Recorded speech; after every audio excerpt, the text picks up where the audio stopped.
Asansol health world अस्पताल में लापरवाही का आरोप।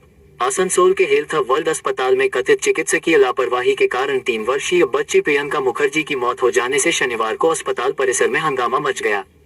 बच्ची के पिता विजय मुखर्जी, जो रानीगंज के सियारसोल के निवासी हैं, ने अस्पताल के डॉक्टरों और स्टाफ पर गंभीर आरोप लगाए हैं।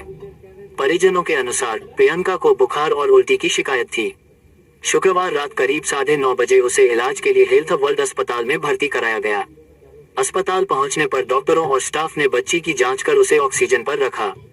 परिजनों का आरोप है कि बच्ची बार बार पानी मांग रही थी और काफी बेचैन थी, लेकिन स्टाफ ने ये कहकर पानी नहीं दिया कि उसे उल्टी हो सकती है। परिवार का कहना है कि अस्पताल कर्मियों ने बताया कि शनिवार को खून की जांच होगी और रिपोर्ट आने के बाद ही इलाज और दवा शुरू की जाएगी। आरोप है कि रात भर बच्ची को कोई दवा नहीं दी गई। परिजनों के मुताबिक सुबह तक बच्ची की हालत बेहद गंभीर हो गई और कुछ ही समय में उसकी मौत हो गई। इसके बाद परिवार का आरोप है कि उन्हें अस्पताल से बाहर निकाल दिया गया और अंदर जाने नहीं दिया गया। घटना की खबर फैलते ही बच्ची के परिजन और पड़ोसी अस्पताल के बाहर जुट गए और उन्होंने शव दिखाने तथा रात से सुबह तक दिए गए इलाज और दवाओं का पूरा विवरण मांगना शुरू कर दिया। परिजनों ने डॉक्टरों और स्टाफ पर लापरवाही का आरोप लगाते हुए दोषियों के खिलाफ कानूनी कार्रवाई की मांग की है। परिवार का यह भी आरोप है कि अस्पताल कर्मियों को बचाने के लिए पुलिस मौके पर पहुंच गई और आरोपियों को सुरक्षा दी जा रही है। इस मामले में भाजपा के राज्य स्तरीय नेता कृष्णेंदु मुखर्जी ने कहा कि हेल्थ वर्ल्ड अस्पताल में डॉक्टरों से ज्यादा बाउंसर दिखाई देते हैं। उन्होंने आरोप लगाया कि अस्पताल में कुछ सत्ताधारी दल के नेताओं का प्रभाव रहा है और उनकी देखरेख में कई गलत काम होते हैं।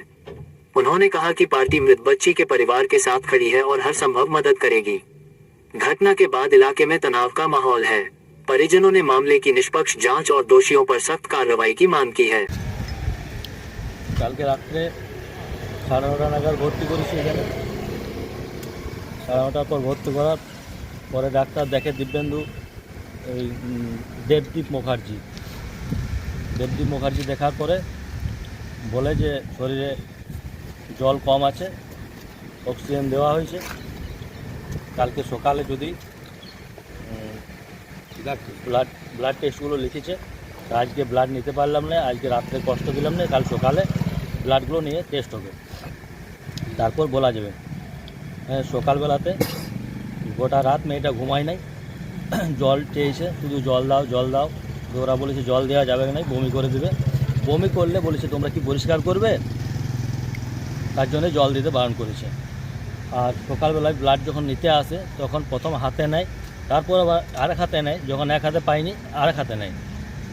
তারপর এই হাতেও আবার যখন চেষ্টা করেছে তখন আবার পায়ে নিয়েছে। তখন ওর মা বলেছে যে কেমন করছে বাচ্চাটা, তখন ওর মাকে বার করে দিয়েছে, তোমরা বেরিয়ে যাও। মাকে বার করার পরে আবার চেষ্টা করেছে, 3বার 4বার ক্ষত করেছে 2-3 জায়গাতে। তারপর মেয়েটা হঠাৎ সেন্সলেস হয়ে চোখ মুখ উল্টে যায়।